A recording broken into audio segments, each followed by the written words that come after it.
Today, we're going to talk about a shield, but not one made of metal. This one is forged from words, from principles, and from a long, hard history. We're diving into the very heart of a citizen's power in a democracy, Brazil's fundamental rights and guarantees. This is basically the rulebook that protects you, so let's get into it. So I want you to think about this for a second.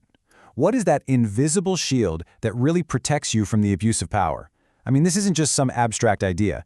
It's a very real, very powerful legal tool that you have just because you're a person in Brazil. So here's how we're going to do this. We're going to build that shield together piece by piece. We'll start with the foundation, then we'll add the first crucial layer, which is liberty. After that comes the second layer, equality. Then we'll see how that shield is actually still growing. And finally, we'll look at the power source that makes it all work instantly. Okay, let's kick things off with Section 1, your constitutional shield. This is the very foundation of your power as a citizen. So what are we even talking about when we say fundamental rights? Well, at their core, they're the essential protections for human dignity. Life, liberty, equality. But the source material uses this phrase that I think is just so powerful. Armadura do cidadão, the citizen's armor. See, this isn't just a list of perks. It's your personal defense against the massive power of the state. Now here's where it gets really interesting. The difference between a right and a guarantee. Think of it this way. A right is the what. It's the benefit itself, like your freedom to come and go. But a guarantee, that's the how. It's the tool you grab when that right is threatened. So if you're illegally detained, habeas corpus is the guarantee that protects your freedom of movement. It's the promise and then the power to make sure that promise is kept. All right, let's build the first layer of our shield. Section 2 is all about liberty and the rights of defense. This is the original, the classic, the foundational piece of the whole thing. These first-generation rights are often called negative rights. Now, that doesn't mean they're bad. It's actually the opposite. It means they demand the state to do, well, nothing. They tell the government, hands off, do not interfere. They create this protected bubble around you, your life, your property, your beliefs, where the state just isn't allowed to trespass. It's your right to be left alone. And you can see here, this idea didn't just pop up overnight. Not at all. It was the result of centuries of struggle. I mean, it goes all the way back to 1215 with the Magna Carta, which was basically the first time anyone told a king, hey, you're not all powerful. And that idea just gained steam, with huge moments in Virginia and revolutionary France, establishing that freedom is our natural state of being, not some gift from a ruler. The brilliant Brazilian minister Celso de Mello just summed it up perfectly. He said, while the rights of the first generation emphasize the principle of liberty. And that focus on liberty was an absolute game changer.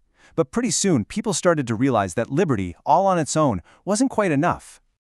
And that leads us right into Section 3, the second layer, all about equality and the rights to a fair chance. Because it turns out, the shield needed some major reinforcement. So if that first layer told the state what not to do, the second layer tells the state what it must do. These are called positive rights. They were really born out of the brutal realities of the Industrial Revolution. It became obvious that freedom from the government doesn't mean a whole lot if you're starving or can't see a doctor. So these rights demand action from the state. And what does that action look like? Well, just look at this list, right from Article 6 of the Constitution. These are the building blocks of a decent life, right? Education, health, work.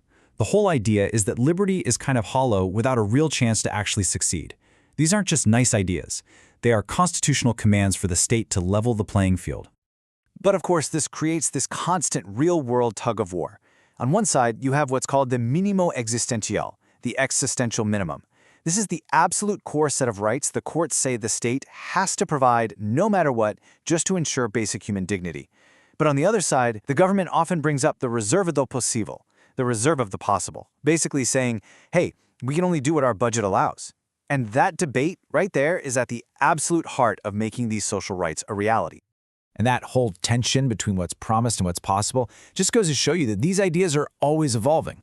In fact, the shield itself isn't finished. Which brings us to Section 4, the expanding shield, and the rights that are emerging for our crazy modern world. You can really see the pattern here, can't you? We started with liberty for the individual. Then we added equality for the whole society. And now the shield is expanding again to include rights of solidarity, things like the right to a clean environment, and even looking to the future with rights about genetic data, information, and AI. The big takeaway here is that the shield is alive, it's growing and adapting to new challenges.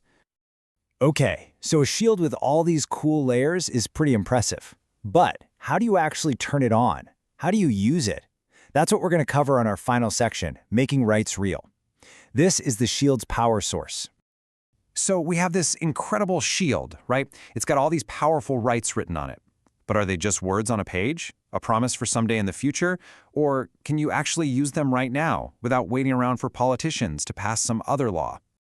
And here it is, the answer, straight from Article 5, Paragraph 1 of the Constitution.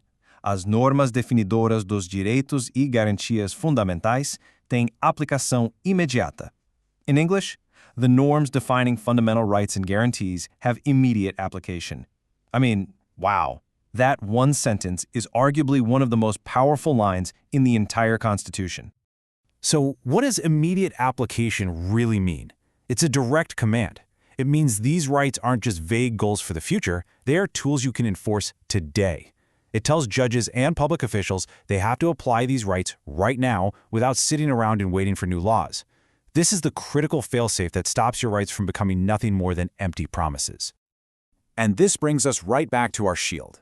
This whole principle of immediate applicability is what flips the switch. It's what makes it work. It makes sure your shield is active by default.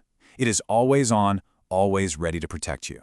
It's not some dusty artifact you hope you might get to use someday. It's your armor for right now.